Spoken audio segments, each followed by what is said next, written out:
Hey guys, I'm sure all of y'all have seen people who have tons and tons of degrees besides their names. So if they are from the field of commerce, right, they'll have their bachelor's, they'll have their chartered accounting, they'll have company secretary, they'll have MCom, they'll have LLB, and you see this name and it has more credentials than you can possibly imagine a single person having. In the same way, when you are growing and trying to figure out academically what should your credentials be, most of us remain confused. So what happens to those ambitious but confused people? You will end up piling up so many degrees together. They might be right, they might be wrong, but you feel as long as you're studying. And when I know parents who say that as long as my son or my daughter is studying and they have tons of degrees, it's all going to be okay. Now, what is the right answer? Should you collect degrees and hope some of them pay off? That's what we're going to talk about in this video. We are going to help you distinguish between 3 qualifications in the field of finance and accounting, which are ACCA, CFA, and CPA. So, first of all, please understand that when you're thinking of pursuing something, maybe your first degree, first qualification you decide might be a fluke. It might be because somebody you know close to you is pursuing it. It's because some teacher told you, some relative has suggested, and you do it, it's fine. One qualification like that is fine. The second one always has to be calculated based on the profile, the dream that you have, where you want to reach. Figure out backwards what you need to reach there after your first qualification. The chances that your first qualification will lead you to your dream career is almost impossible. So you will need something in the middle. That's how you figure out the next qualification and the one after that. Don't just do random qualifications and combine them all. Now, with that being said, let me get into the first qualification which I want to discuss with you all, which is ACCA. So what is ACCA, right? It's global CA. By that I mean it covers the same kind of subjects that CA covers, which are essentially accounting, costing, financial management, audit, tax, and ACCA also has a tiny little business paper at the highest level. It's like a mini MBA. So this is what you will become once you cover ACCA. You become an expert in the field of finance and accounting. Second, CFA. CFA is a specialization in the field of finance and investment management. So as ACCA covers everything in finance and accounts, CFA covers much more in depth in the field of finance. So if you want to get into specifically in that niche, right, and as I'll explain later in the video, you want to get into learning about the financial markets, you want to get into investment banking and hedge funds, CFA is the right course. And finally, CPA. Simplest way to describe CPA, CPA is the US CA.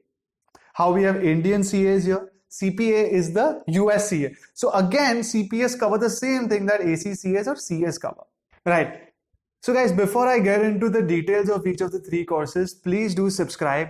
We'll be having many videos related to different finance courses and case studies, which should help you not only in your academic journey, but also throughout your career. So let me start with the eligibility criteria. Are you eligible for all the 3 courses before you decide? I'm going to keep it short and simple. For ACCA, all you need is completing grade 10. While most of the students technically start post grade 12, the eligibility criteria for ACCA is as long as you've passed class 10.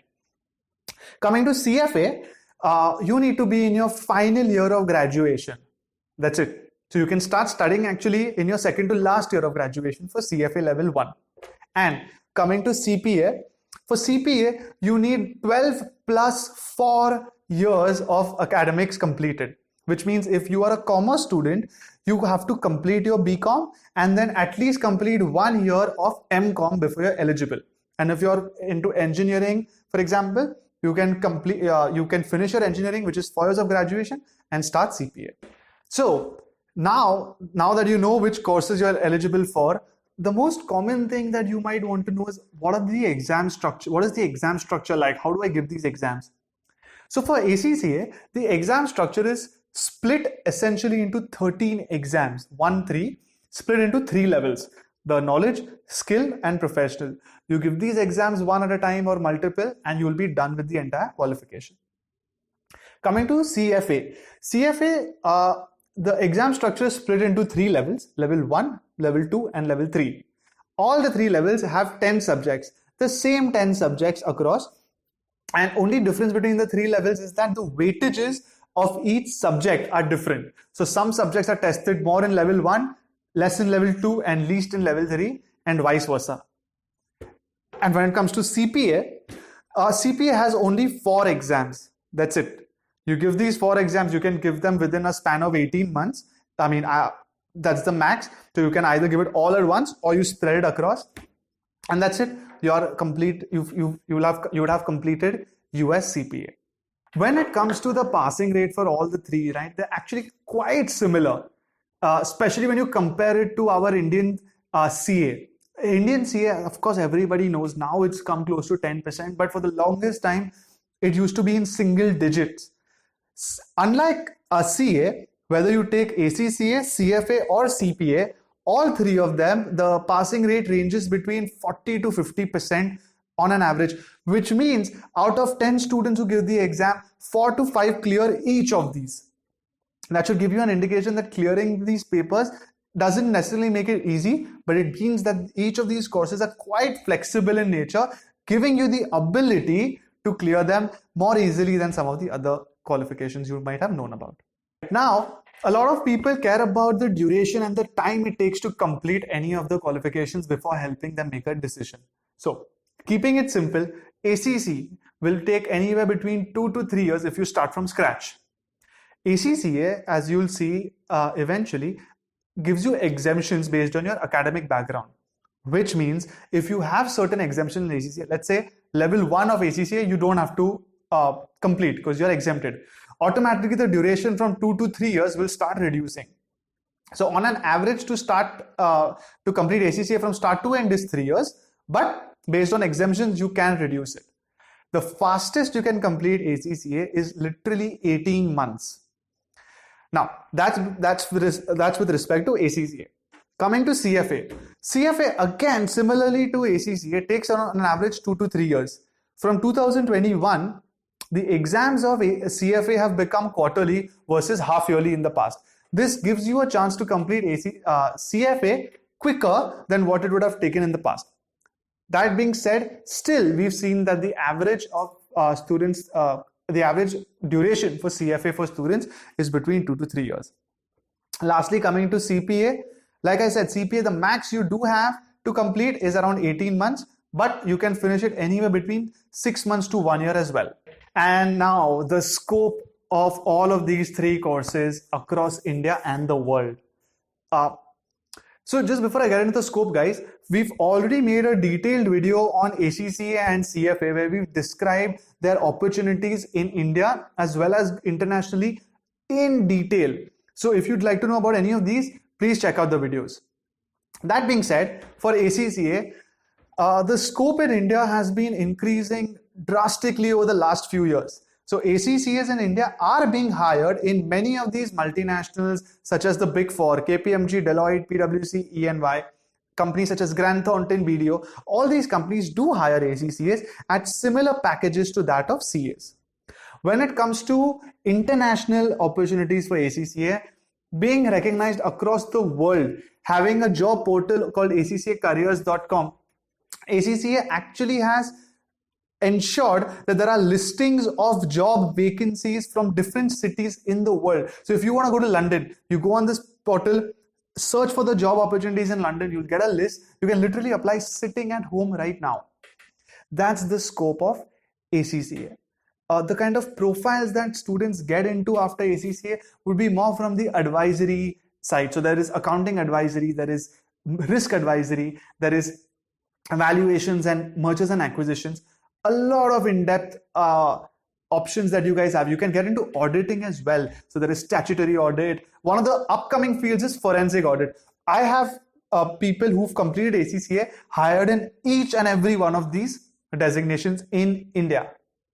So that's the scope of ACCA.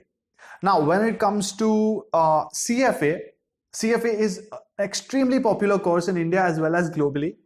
being especially a US based course, it has recognition everywhere. So in India, if you look at Indian companies such as Motilal Oswal or Anand Rathi or any of the banks, right? You look at ICICI Securities, you look at Kotak Mahindra Securities, HDFC Securities, IIFL, all these kind of companies are hiring CFAs. And the good part about CFA, I've said it in the other video as well, the good part about CFA is you can start working directly from level 1. So you literally work and study simultaneously and get your career on the right path. When it comes to international kind of companies that CFAs get hired in, look at companies such as JP Morgan, Goldman Sachs, Morgan Stanley, Citibank. These are the kind of companies which are into corporate finance, into banking, into hedge funds, investment banking. As I've always been saying, these are the companies that you get hired in if you pursue CFA in India. Same kind of scope it has in other countries. And when it comes to CPA, now CPA, again, being US CA, having its base in US, CPAs are required across the world, especially where US companies are based. India being one of the best places that US companies like to outsource their finance and accounting, there's a lot of scope for CPA in India. So besides the general accounting firms in India, CPAs are also hired in companies such as Amazon, such as Apple, Capgemini, Cognizant. There is a list of companies, right? You can obviously take any American company essentially, right? Take Google, Facebook, whichever company have outsourced their finance and accounting to India, you have a chance of getting hired as a CPA here. Now, with that being said, guys, one thing is when it comes to CPA, I have very rarely seen students pursuing CPA in isolation. Most of the times, you're already a chartered, you already have some kind of a background, and then you pursue CPA to add a qualification or to learn something more or to your profile, not as your primary course. Doesn't mean that you can't, but this is what we've generally seen. CFA, there are many students who pursue it in isolation, but again, because you start a little later, you start in your final year of graduation at the earliest, you would have ideally started pursuing something, you have CA in mind, you have MBA in mind. So there is some, again, a chance that you will pursue CFA simultaneously with something else. And ACCA, you have the ability to do it in isolation and then pick up other options like CFA, like CPA, like MBA or something totally else, whatever is on your mind. So that's how sort of the scope of all these three courses are in India as well as overseas. And now, besides the effort and the time, the other investment, the monetary investment in each of these. So with ACCA, you can complete the entire qualification between 3.5 to 4 lakhs. That being said, remember that this 3.5 to 4 lakhs is spread over the entire duration, which means if it takes you 3 years to spend 4 lakhs to complete it, per year it's around 1.33 lakhs. That's the average. Do remember that if you're exempted from certain levels in ACCA, not only will the duration but also the fees will reduce. Coming to CFA to complete all the 3 levels on an average is again 3 to 3.5 lakhs. It can be a little different if you have to repeat any one exam because the exam fees are a little expensive with respect to CFA. But yeah, that's about it. So again, CFA, you'll take 3.5 lakhs spread over 3 years. So on an average per year is around 1 lakh rupees. Finally, CPA. CPA, there is a catch. On an average, as always, CPA will take you around 3.5 to 4 lakhs to complete. Now, earlier, people had to go to US or to Dubai to give the CPA exams because there were no centers in India. In the pandemic, CPA has introduced centers in 8 cities in India, but it's not for sure whether this will continue post March 2021. However, the problem is that earlier in the 3.5 to 4 lakhs to complete CPA, you had to travel to US, to Dubai, and that would cost you something in the form of flight and accommodation. When you eliminate that because of India, one other issue comes up that the exam fees is almost 3 times that in India compared to Dubai or US. So when I look at this, the overall fees for CPA, whether you give it in India, Dubai or US, will come close to 3.5 to 4 lakhs. There's one more catch for CPA. Unlike CFA and ACCA, which take longer to complete, you can finish CPA in a year. So the outflow is a little heavy because in 1 year you've got to shell out the almost entire 4 lakhs at once. If that is comfortable for you, there is no issue with CPA fees. These fees for ACCA, CFA and CPA, in this when I talk about the average fees, I'm covering all elements of the fees. Talking about the exam fees of all the courses, the registration, if there are the training fees, the study material, and each course has their individual additional fees. I've covered it all. So this average gives you a much clearer perspective of the overall outflow versus any individual element of the costing. So guys, that was our comparison of the 3 sort of what people feel are similar qualifications: ACCA, CFA and CPA. If anything in this video has helped you guys make some form of decision for yourself, or you know somebody who's still confused, please do share this video with them. If we've left anything which you'd like answered, leave them in the comments. We'll make sure that we get back to you. Thank you so much. So guys, wait, before you leave, I'm going to leave you all with the same old. Do you know what the difference between you and a successful version of you is? The successful version of you would not miss out on subscribing to this channel today.